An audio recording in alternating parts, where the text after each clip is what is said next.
Aujourd'hui, je vais vous parler du miner X5 et je vais vous expliquer pourquoi ce nouveau miner de Bitmain pourrait changer la donne. Allez, c'est parti!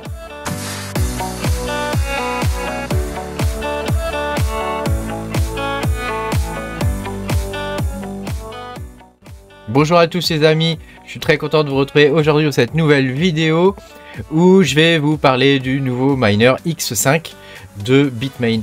Pensez à mettre un petit pouce bleu et puis à vous abonner à la chaîne si vous n'êtes pas abonné. Je vous rappelle que vous pouvez me soutenir en cliquant sur le bouton rejoindre sous la vidéo. Vous aurez mes vidéos en avance. Alors, on va pouvoir commencer. Donc, l'idée de cette vidéo, c'est que je vous explique un petit peu ce que c'est que cet ASIC. Donc, ce n'est pas un ASIC, hein, mais je vais vous expliquer ce que c'est que cet ASIC. En tout cas, il en a la gueule de Bitmain. Et je vais vous expliquer pourquoi il pourrait changer la donne. Donc, quand on regarde, quand on descend, hein, tu vois, il fait...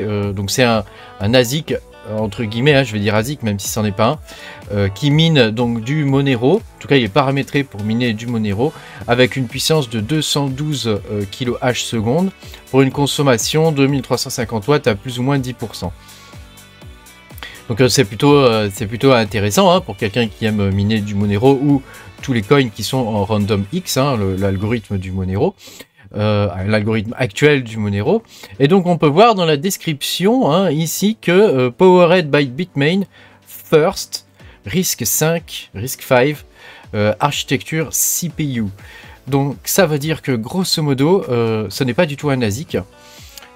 C'est une machine qui est à base de processeurs de type RISC. Et donc les RISC-V sont un type open source de processeurs. Donc c'est vraiment une nouveauté là qu'on voit là.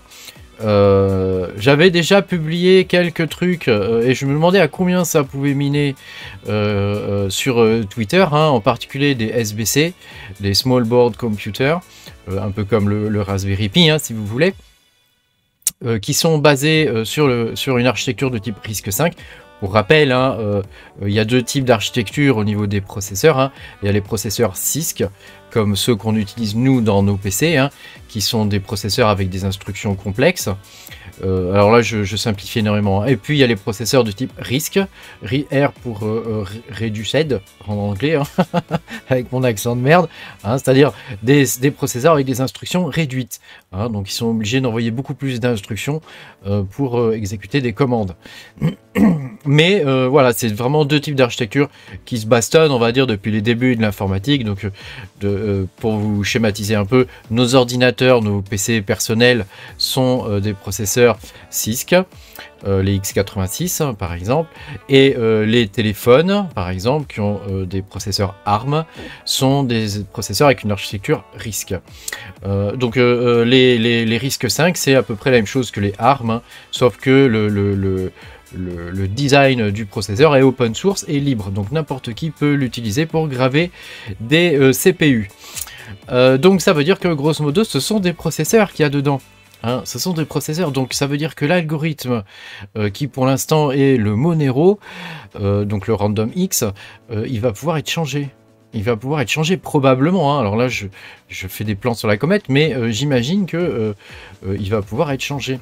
Et alors, quand on regarde un petit peu, hein, donc on a des SBC hein, qui existent déjà, hein, des Small Board Computer à base de RISC-V. Hein, donc c'est on en trouve, ils sont plutôt pas mal et ils sont limite plus performants que les Raspberry Pi. Hein. Par exemple, Beagles, il y a le Beagles 5, donc qui est basé sur l'architecture RISC-V hein, avec un CPU qui s'appelle le Star 5.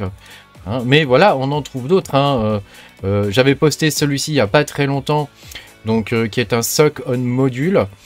Donc c'est pas un SoC on chip, hein, c'est un SoC on module. Tu vois, il y a une petite carte additionnelle, hein, tu vois, qu'on peut ajouter à la carte principale.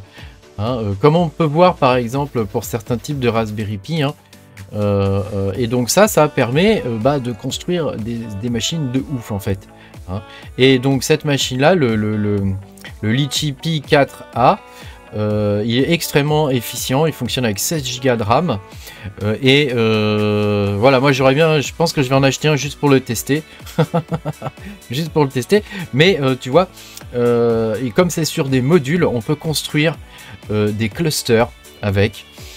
Ce qui veut dire que on peut augmenter son efficience énormément et baisser forcément les coûts. Hein, et on peut augmenter aussi sa puissance de calcul énormément. Alors de là à dire que c'est ce qu'il y a dans le nouveau X5 de Bitmain, je ne sais pas. Hein, mais en tout cas, il y a du monde, quoi. Il y a sûrement quelque chose de ce style-là, quoi. Alors, ça ressemble probablement à quelque chose plutôt comme ça. Hein, je vais vous montrer l'image. Voilà, sachant que moi je l'ai pas ouvert, hein, je l'ai pas vu, j'en ai pas, hein, donc je sais pas ce qu'il y a dedans, hein, mais ça devrait plutôt être quelque chose comme ça, hein, donc avec des différents processeurs. Et donc là c'est un cluster. Un cluster, c'est un agrégat de machines, quoi, un agrégat d'ordinateur.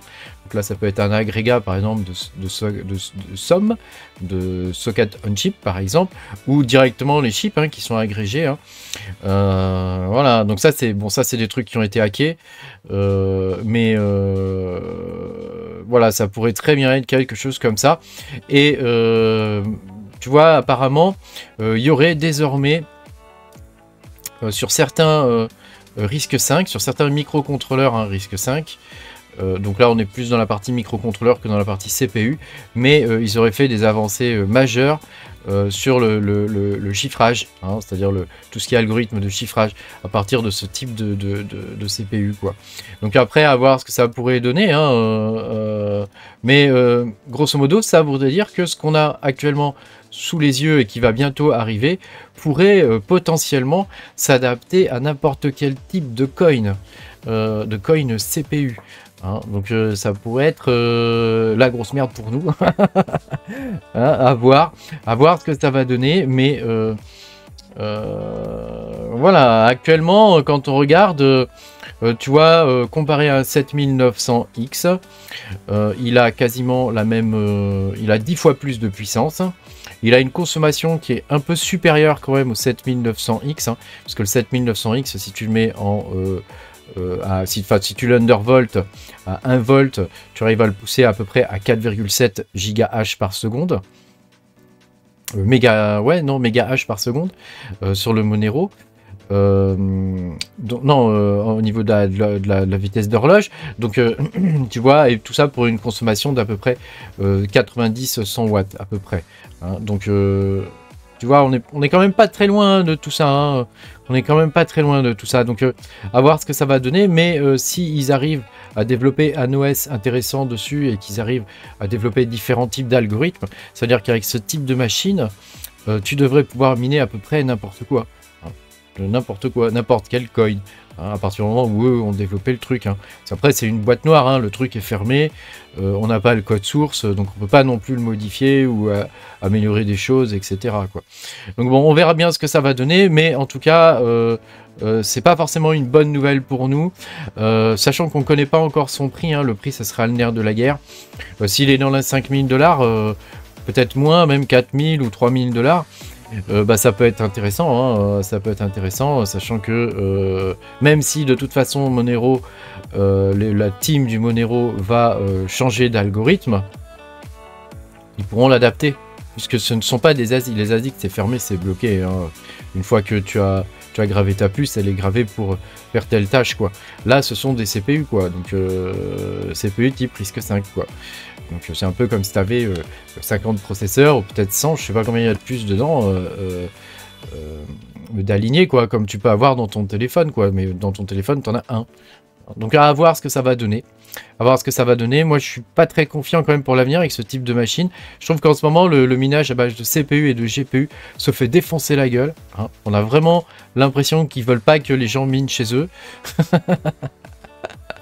Donc bon, on verra bien à l'avenir ce que ça va donner. De toute façon, il y a toujours eu des périodes plus ou moins comme ça. Mais cette machine-là, franchement, j'ai pas confiance, quoi.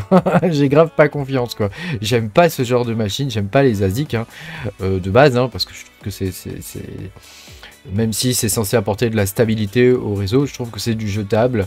Et un ordinateur, on peut toujours en faire quelque chose. Ça, une fois que c'est utilisé, c'est fini, quoi. Ça sert plus à rien, quoi. Donc, c'est poubelle, quoi. Hein, donc bon, on verra bien ce que ça va donner. Merci beaucoup d'avoir regardé cette vidéo. N'hésite pas à me dire, toi, en commentaire, ce que tu penses de tout ça. Et puis, bah, moi, je te dis à bientôt pour de nouvelles aventures. Salut!